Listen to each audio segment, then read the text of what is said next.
Awesome. Well, hello, everyone. I'm here with Joy Heath Rush, the CEO and president at ILTA, who is joining us live from ILTA Evolve. It's a pleasure to have you, Joy. Before we start with the questions in place, can you tell us how is how is the mood? How is the weather at ILTA Evolve? Well, yeah, I have to tell you, Timo, I was skeptical about having the event at the beach, and I shouldn't have been. Uh, the weather has been spectacular. The beach is putting everybody in a great mood. And I don't mean they're laying out on the beach and not coming to sessions. It means they're walking on the beach in the morning, coming to sessions, and feeling great about it. So, no, the weather is spectacular. We've been able to eat all our meals outside, which is great. And the engagement in the sessions has been absolutely fantastic. I'm pleased to hear. I'm hoping that they're not dragging too much sand into the auditorium.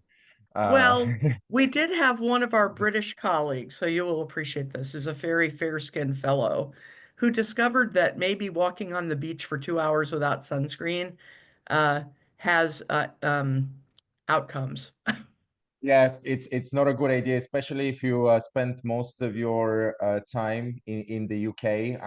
I've been here for 15 years now, and I'm probably about 7 shades lighter than before I moved here. So sunscreen is a must. So Yeah. I feel for them. They'll probably have a very unpleasant flight back. Joy, you and I discussed very briefly before we started the recording here that there is a lot of excitement based on the sessions that you've discussed at ILTA Evolve currently, and I think that very much resonates with the current legal tech landscape. Can you tell us what do you find most exciting about this landscape, and are you being cautiously optimistic?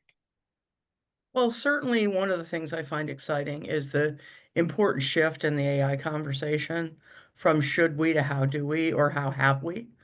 Um, I always think about this in the same way that we used to think about cloud, but took people a long time to get their heads around the fact that there was an inevitability to cloud.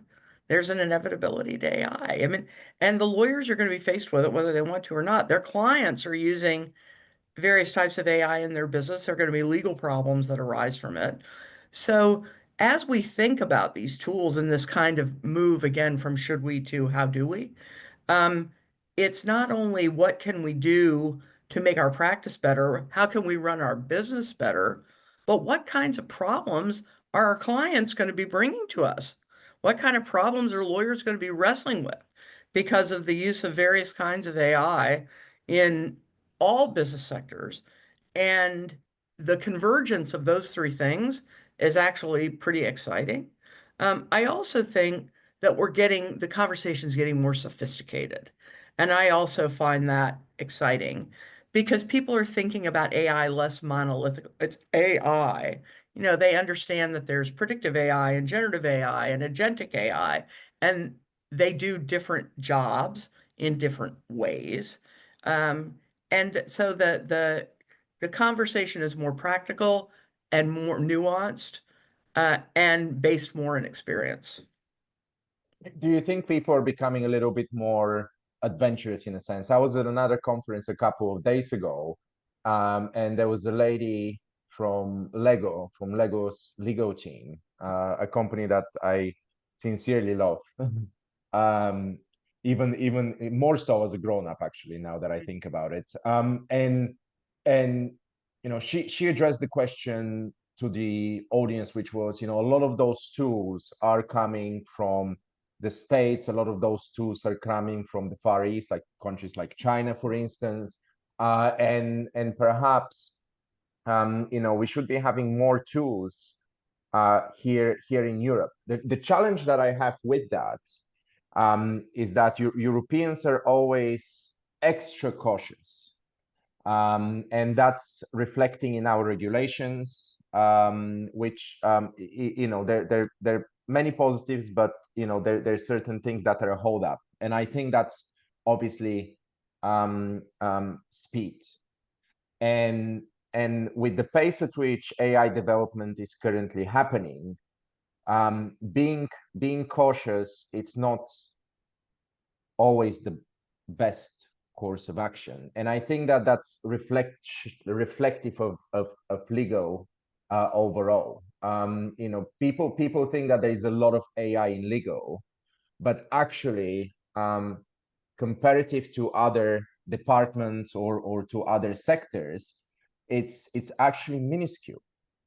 And I feel, and I'm curious about your take on that. Do you feel that legal teams, not just in-house, but also at law firms, are being a little bit more willing to trial and test new systems that are available to them before those systems are polished, before those systems have been tested by 10 other firms before that, which is usually a big hold up in legal, having spoken with a lot of vendors. There are a lot of requirements before anyone is willing to play with something. Well, Timo, you remember when we did Future Lawyer in Boston last year, my keynote was about law firms and legal loving to be first to be second. Um, that is, innovation is always tempered with the need to follow the precedent of what's happening. But I think what's happening in this, what we're seeing right now, is a strong sense that there's an opportunity cost of waiting. Um, so people say, oh, well, they'll get cheaper, the tools will get better, the market will consolidate. I mean, I remember having this conversation about CLM solutions 3 years ago or 4 years ago, where I was at an event where there must have been, I'm not kidding you, 20. And the market's going to consolidate and it's going to get down to a manageable number. So is the right thing to wait or is the right thing to jump? And I think people are realizing that you need to invest in something. You know, Mm, it's evolving so quickly.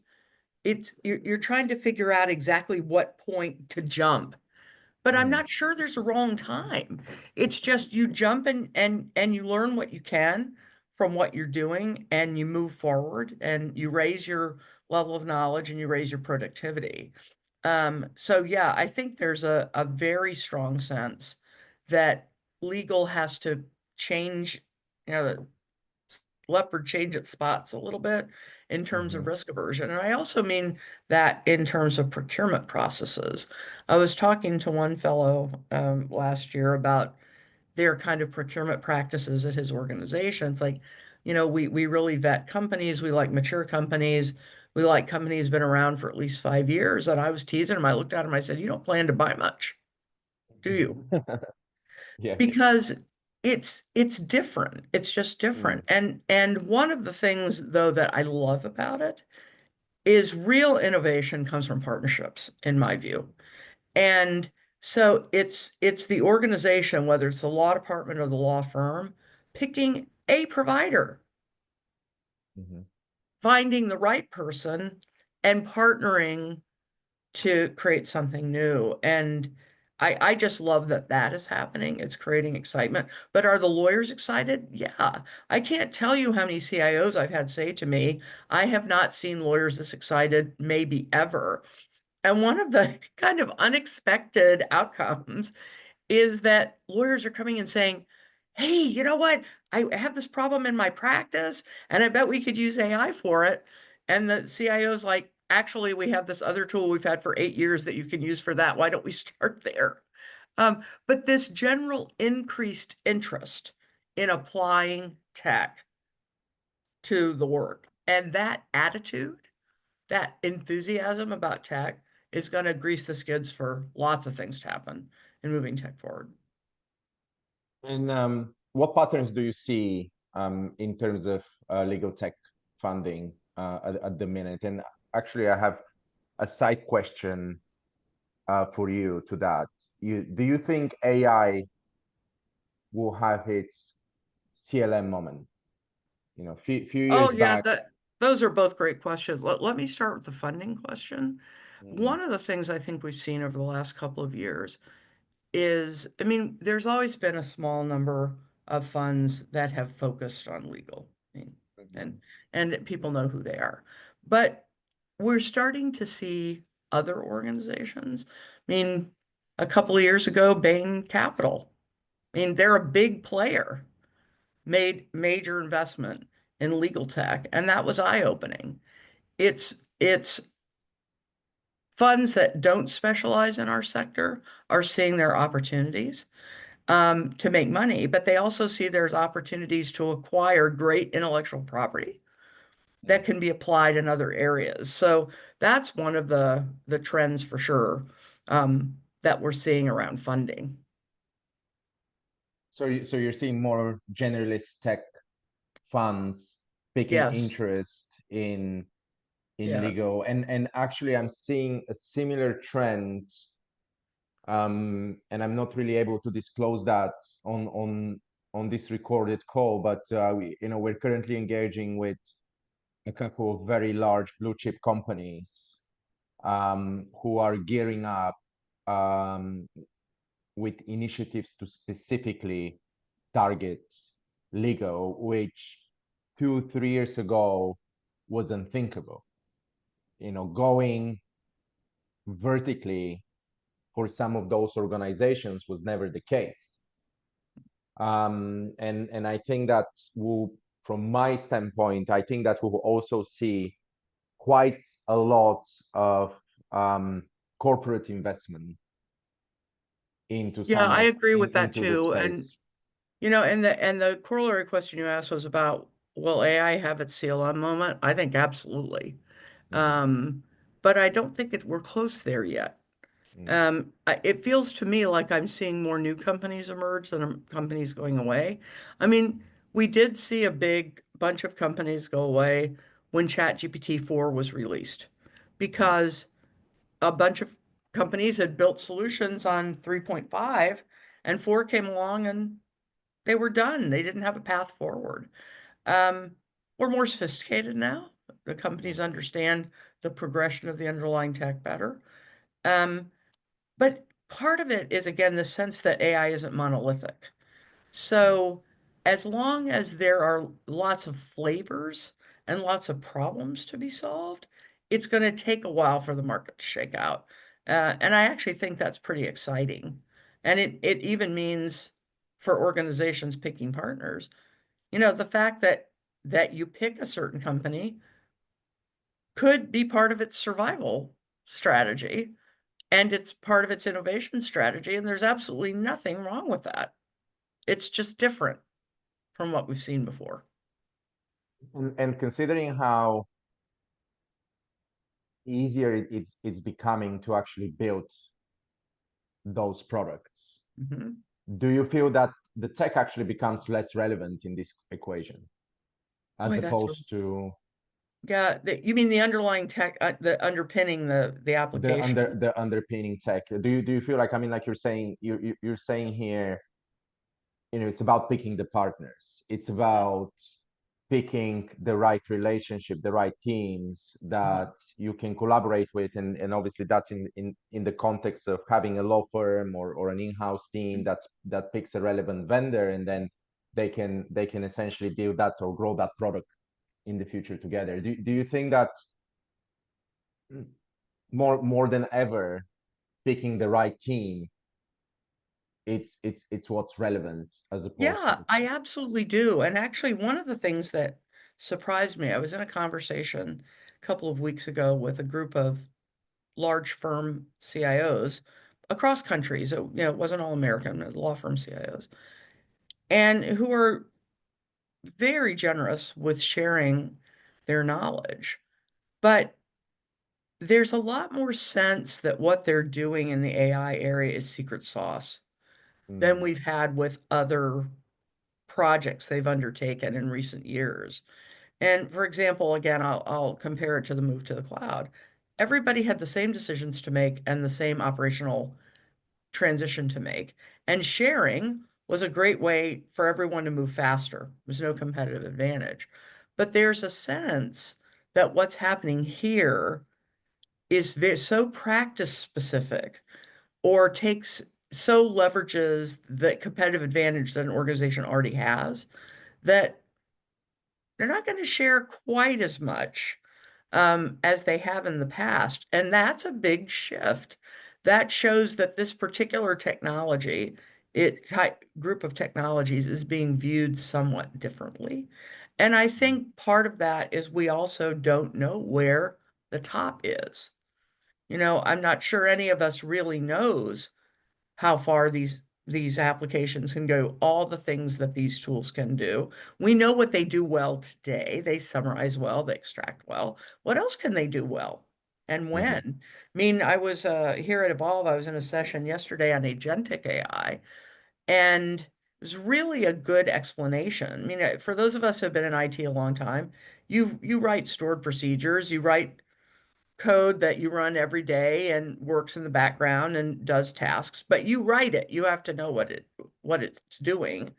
I mean, the agentic AI uses the language models to come up with the steps itself.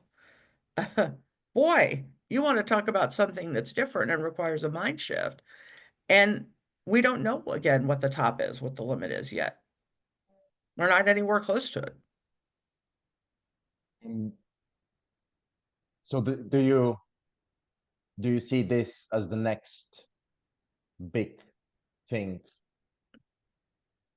Agentic AI has incredible uh, possibilities associated with it. So, one of the speakers on the Agentic AI panel yesterday was talking about just one use case of business development, Mm-hmm. whether it's corporation or law firm.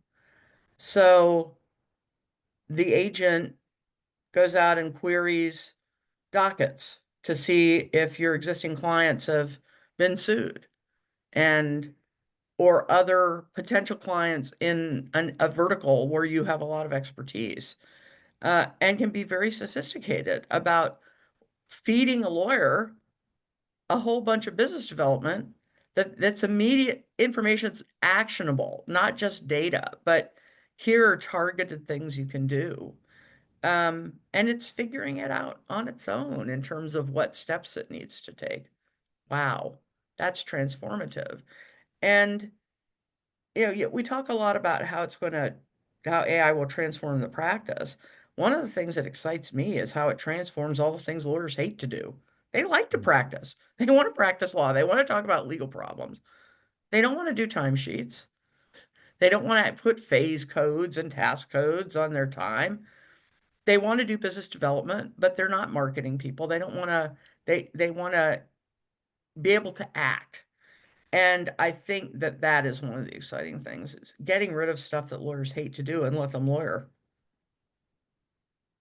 And as a veteran in the sector, earlier in the conversation, you said that you've seen perhaps only one such a shift in the past, which was when things started moving to the cloud. Mm. Can you elaborate a little bit more on that? Yeah, and I will say before that, the biggest inflection point was mobility. I Mm, mean, in my career in IT in a law firm, the single biggest thing that happened that excited lawyers was BlackBerries. Now I'm really showing my age, but it's that sense of having your email wherever you were and being able to live your life and respond to your client. Cloud enabled people to do that on a bigger scale, helped operational efficiencies. It gave people a more ubiquitous experience across platforms. But people had to, get ready for that. Here, I really think I always say the killer app in AI is natural language. mm, You remember lawyers are word people. They craft beautiful documents. They write amazing arguments. The ability to talk to your technology and have it act and understand what you're saying, whatever language you're speaking, whatever slang you're using, that to me is utterly transformative in terms of how lawyers will work and how efficient their work will become. But it transforms operations, but it also transforms work patterns and workflows. do you think that's the human element of that new technology that draws us so You betcha. strongly? Absolutely. And This to me is always interesting how consumer technology lays the foundation for business technology. Um, People like Siri, they like Alexa, you know, Mm, they like those personal assistants. They like opening, bringing their iPhone and asking it a question in natural language and having it come back. And now it feels very normal to do that. And it's amazing how quickly it became normal. And mhm, it's because of people's consumer experience. I used to always say in the early days of mobility, if the lawyers are going on to their Chase app or their Citibank app or their Deutsche Bank app in the morning and their money's still there, they're good, right? And even after an update would run on their phone or on their tablet. And that made people trust what was happening in the cloud on their business apps. If my money's still there, I can probably trust it to help me with my documents. There's nothing wrong with that. The trust comes from a lot of places. I'm happy to have the help from the consumer tech that helps people adopt business tech better. fascinating. I find myself using a lot of those technologies quite more frequently, and you're absolutely right that most recently I've been playing with some of the legal tech tools that are available to the market, and I most definitely translate a lot of my habits that you know I'm starting to build around the way that you're using those technologies, and it is it is exciting.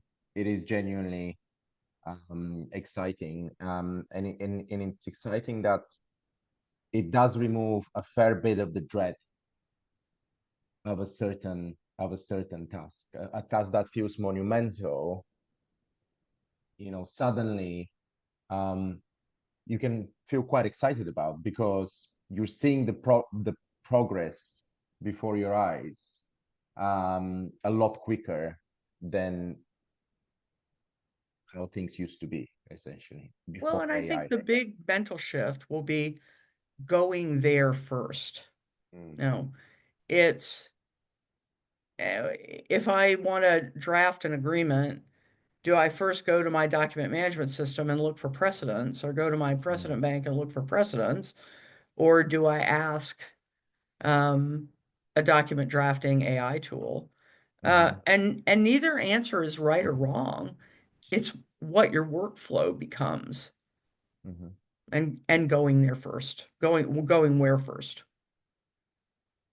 Enjoy. One of the reasons why um, we're having this conversation today is because you and I are hosting a conference together exactly a month from now in another sunny and beautiful city, and that's Milan in Italy. So for those who may have not seen or heard, ILTA and Cosmonauts in partnership with ALM are hosting a two-day conference in the beautiful city of Milan on the 28th and the 29th of May, which will host both law firms on day one and in-house legal teams on day two. And of course, the focus will be on technology. It's a cross continental conference. So majority of our attendees, of course, are coming from Europe, but we have a fair chunk coming from the United States and Canada. What excites you about this event, Joy? Apart from the great food and atmosphere that we'll have in Milan. Well, and as you know, after the event in Milan, I'm very excited to go visit my Italian exchange student who lived a year with me, and I haven't seen in 10 years. So that's a personal extra excitement. I'll tell you what I love is I think, especially in the United States, you do not appreciate the different regulatory climate that exists outside the United States. And I'm very excited to understand how the regulatory climate, the difference in practice, Mm, has affected people's thinking about the technology. I can't wait to have those conversations. I think they're amazing. mhm, But I also think at this event, the Future Lawyer event, uniquely brings in-house and outside counsel in the same orbit to talk about an issue that can be uncomfortable. I mean, there are outside counsel guidelines governing the use of AI. There are joint technology choices to be made. And those conversations are hard to have in a mm, business negotiation about an engagement, but they're great to have in a, I will call an academic setting. mhm, And I think it will open everybody's eyes to the mhm, possibilities by seeing what each group is doing with mhm, tech. Um, I also love the incredible diversity of speakers that we have at this event in terms of roles, organizations. That brings so many different perspectives to the table in one place. It's an eclectic group. mhm. And those make for absolutely fantastic conversations.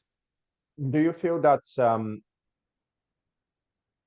in-house relies on outside counsel for guidance when it comes to the pace at which they should be adopting some of those tools? Do you think that similar in a way how responsibility and obviously trust shifts from in-house to outside counsel for more um, traditional legal matters? Of course, there is insurance that comes in place there too, but do you think that's a similar attitude when it comes to tech? Yeah, that's a great question. And actually, where we are right now, culturally with the new tech, reminds me a lot of the early days of e-discovery and Mm-hmm. technology-aided review. Um, there was a period in which the costs for e-discovery were out of control. Mm-hmm. There weren't good standards. Outside counsel, inside counsel didn't know how to talk to each other about it. And we figured it out and we got to a way to price it, a way to structure it. We put order around chaos. I think Mm-hmm. that's what's going to happen here too. And it takes conversations, but also I will say law firms, I think, took a lot of leadership here Mm-hmm. um, because they were dealing with billing stuff back to clients and trying to figure out how to make it manageable. So I think there's a lot we can learn. In fact, I often advise CIOs to go talk to their e-discovery people. Mm-hmm. Ask them what kinds of experiences they had during this Mm-hmm. major transition. To me, it feels very similar Mm-hmm. culturally. Um, and, in fact, one of the sessions that we're having in Milan is about how to have productive conversations Mm-hmm. without it being adversarial and how to move us forward. And that means both taking advice and giving advice. I think those are both important aspects of it, but people have to feel comfortable. I mean, it all goes back to um, conversations about us, right? It's not really about the technology. We are the one that buy the technology. We're the one that use the technology, and we're the one responsible to make the best of it. Um, Well, the great Simon Sinek always mhm, says, at the end of the day, people buy from people. And that's whether you're buying tech, buying legal services, or buying something from a street vendor. People buy from people. And if you can't learn how to have those conversations that are transparent but mhm, well informed, it becomes really hard to move forward. And so that people element of that people process technology, three-legged stool, as I like to call it, is front and center at our event in Milan because it's people that use technology, it's people that buy technology. And if you're not paying attention to the UI, UX and addressing people's fears and concerns, you're never going to be successful. As I am fond of saying, Timo, you've probably heard me say it before, shelfware doesn't help anybody. mhm. And